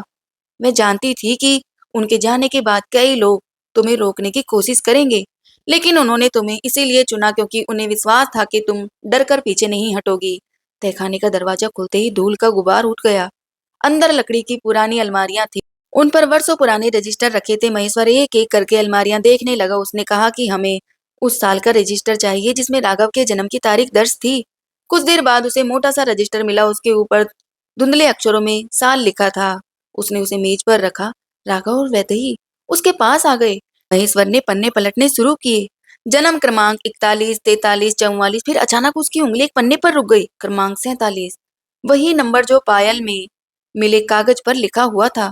उसने पन्ना खोला। उसमें दो बच्चों की प्रविष्टियां थी, लेकिन तीसरी जगह पर स्याही फैलाकर कुछ मिटाया गया था। महेश्वर ने कहा कि यही वह पन्ना है। किसी ने इसे मिटाने की कोशिश की थी। वैदेही ने पायल से निकला कागज उसके पास रखा। दोनों नंबर एक जैसे थे। राघव ने पूछा कि क्या आप पता चलेगा कि असली सच क्या है? महेश्वर ने कहा कि हाँ, लेकिन पहले इस मिटे हुए हिस्से को पढ़ना होगा। देवेंद्र ने पुरानी लकड़ी की पेटी से एक छोटा शीशा निकाला। उसने मोबाइल की रोशनी को एक खास कोण पर पन्ने पर डाला। धीरे धीरे मिटे हुए अक्षरों की हल्की छाप दिखाई देने लगी। महेश्वर ने सांस रोककर पढ़ना शुरू किया। बालक अमित प्रकाश, माता कमला, पिता हरिनारायण। राघव की आंखें बंद हो गई। उसके चेहरे पर आंसू बहने लगे, लेकिन उसके नीचे दूसरी प्रविष्टि थी। बालिका नंदिनी, संरक्षक सावित्री देवी। नंदिनी ने कांपते हुए रजिस्टर को छुआ। वह कुछ बोल नहीं पाई। वैदेही ने उसका हाथ पकड़ लिया। अब ये साफ था कि नंदिनी को सावित्री ने जन्म नहीं दिया था, लेकिन उन्होंने उसे अपनी बेटी बनाकर पाला था और राघव का जन्म नाम अमित था। फिर भी ये सच अभी अधूरा था, क्योंकि रजिस्टर के आखिरी कॉलम में एक लाल निशान लगा था। उसके सामने लिखा था, विशेष आदेश, देवराज प्रसाद। राघव ने वह नाम पढ़ते ही मुट्ठी भींच ली। उसी समय तहखाने के बाहर किसी के कदमों की आवाज सुनाई दी। देवेंद्र ने टॉर्च बंद कर दी। सभी चुप हो गए। कुछ क्षण बाद लोहे का दरवाजा धीरे धीरे खुला। भैरा प्रसाद वहां खड़ा था। उसके हाथ में बंदूक थी, लेकिन इस बार उसके चेहरे पर पहले जैसा आत्मविश्वास नहीं था। उसने कहा कि रजिस्टर मुझे दे दो। राघव उसके सामने आ गया और बोला कि अब बहुत देर हो चुकी है। तुम्हारा सच सामने आ चुका है। भैरव ने कहा कि तुम्हें अभी भी पूरी कहानी नहीं पता। राघव ने पूछा कि मेरे पिता के साथ क्या हुआ था। भैरव ने जवाब दिया कि देवराज ने सब कुछ किया था, लेकिन वो अकेला नहीं था। मैं भी उसके साथ था। उसने स्वीकार किया कि संपत्ति के लालच में उसने अपने ही परिवार को धोखा दिया, लेकिन उसने ये भी कहा कि सावित्री देवी ने उसकी जिंदगी बर्बाद कर दी थी। उन्होंने देवराज के सारे अपराधों के सबूत इकट्ठे कर लिए थे। भैरव ने कहा कि देवराज मरने से पहले मुझे आदेश देकर गया था कि ये सारे कागज नष्ट कर दूं, अगर सावित्री ने कुछ दस्तावेज बचा लिए थे। वैद्य ने पूछा कि माँ जी की मृत्यु का इससे क्या संबंध है। भैरव कुछ पल चुप रहा, फिर उसने सिर झुका लिया। उसने कहा कि सावित्री की बीमारी असली थी, लेकिन उनकी आखिरी रात मैंने उनके कमरे में जाकर उन्हें डराने की कोशिश की थी। मैं चाहता था कि वह उन कागजों का पता बताए। मैंने उन्हें कोई नुकसान नहीं पहुंचाया, लेकिन उनके शरीर की हालत देखकर मैं डर गया और वहां से चला गया। वैद्य ने गुस्से में कहा कि तुमने उनकी बीमारी के समय उन्हें धमकाया था, यही उनके डर का कारण था। भैरव ने कहा कि हाँ, लेकिन उनकी मौत मैंने नहीं की। डॉक्टर की रिपोर्ट में सब दर्ज है।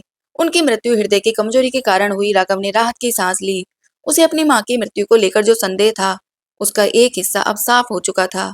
लेकिन तभी वैद्य ने पूछा कि अगर भैरव ने माँ जी को नहीं मारा तो उन्होंने आखिरी समय में उनसे घर की रक्षा करने को क्यों कहा था।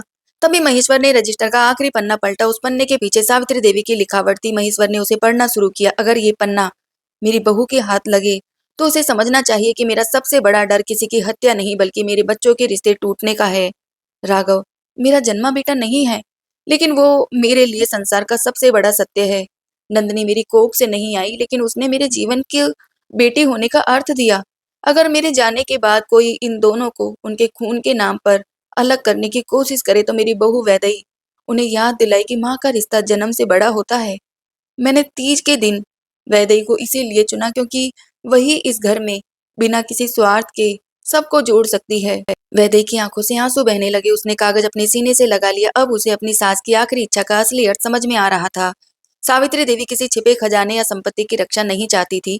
वह उस परिवार के रिश्तों की रक्षा चाहती थी जिन्हें दुनिया के झूठ ने जन्म दिया था, लेकिन प्यार ने सच्चा बनाया था। राघव ने रजिस्टर की ओर देखा और फिर कमला की ओर बढ़ गया।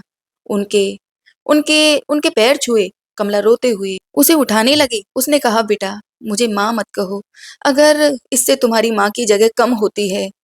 राघव ने आंसुओं के बीच कहा, मेरी दो माँ हैं, एक जिसने मुझे जन्म दिया और दूसरी जिसने मुझे जीवन दिया। मैं किसी को नहीं छोड़ सकता। कमला ने उसे सीने से लगा लिया। वर्षों से दबा हुआ मातृत्व उस आलिंगन में जैसे बाहर आ गया। नंदनी भी उनके पास आई।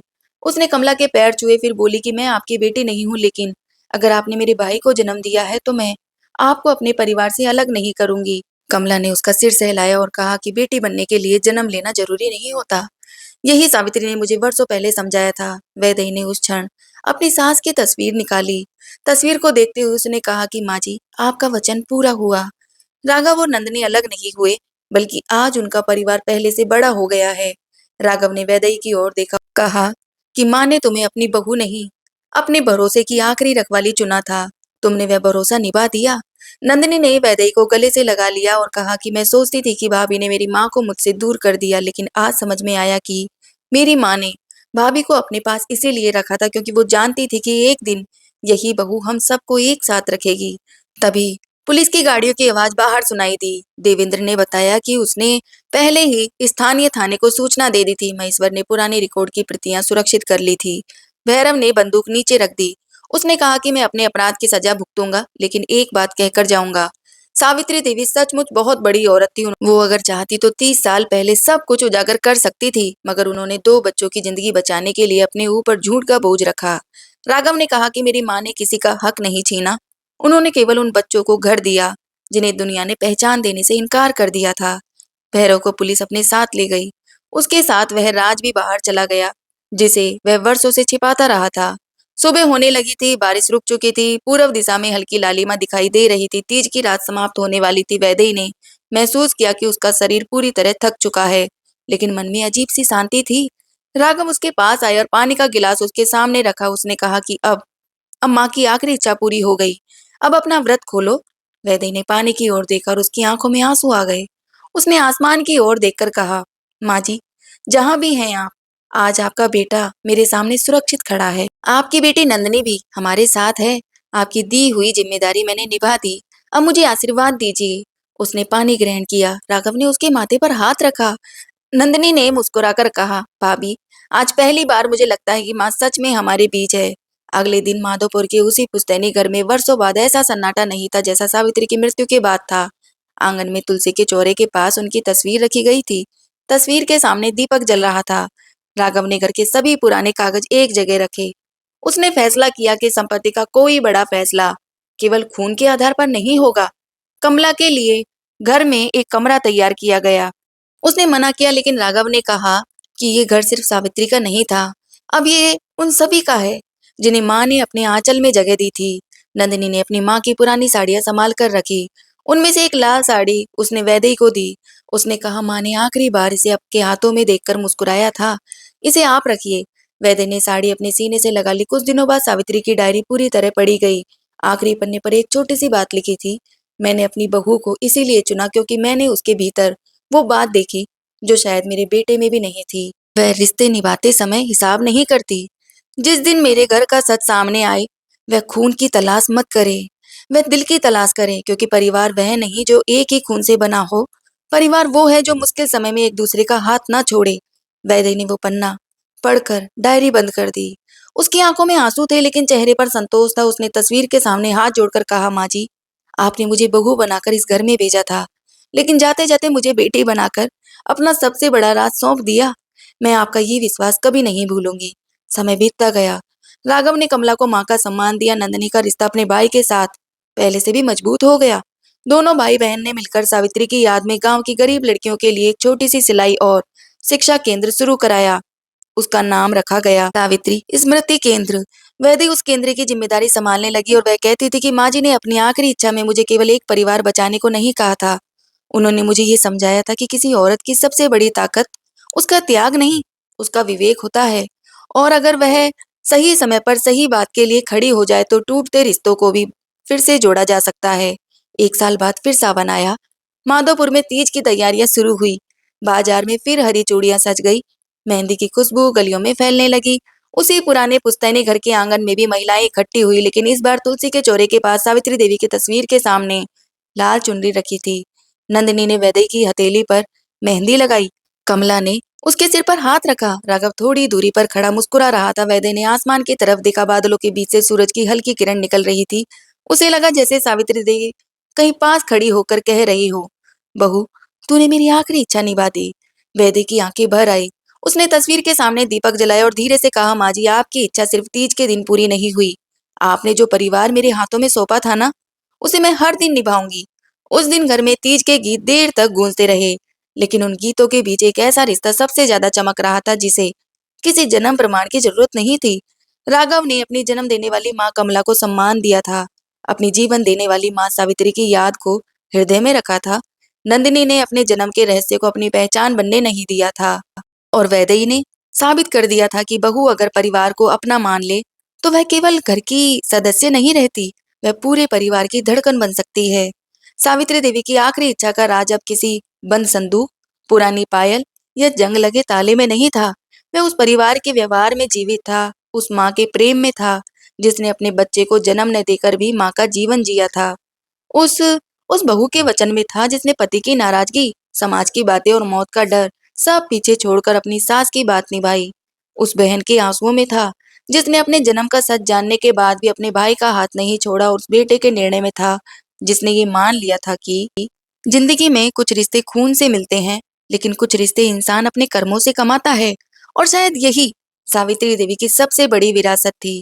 उन्होंने संपत्ति नहीं छोड़ी, उन्होंने कोई बड़ा खजाना नहीं छोड़ा था, उन्होंने अपने पीछे एक ऐसा परिवार छोड़ा था जिसने आखिरकार समझ लिया था कि रिश्तों की असली पहचान जन्म से नहीं, निभाने से होती है।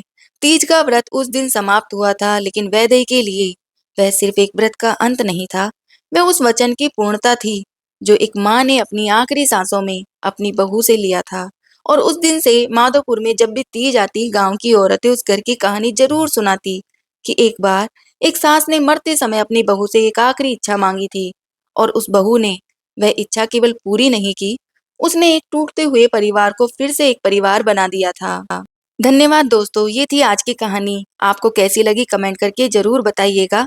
कहानी पसंद आई हो तो इसे आगे भी शेयर कर दीजिएगा। दोस्तों, मिलते हैं इसी तरह की किसी दूसरी नई कहानी में।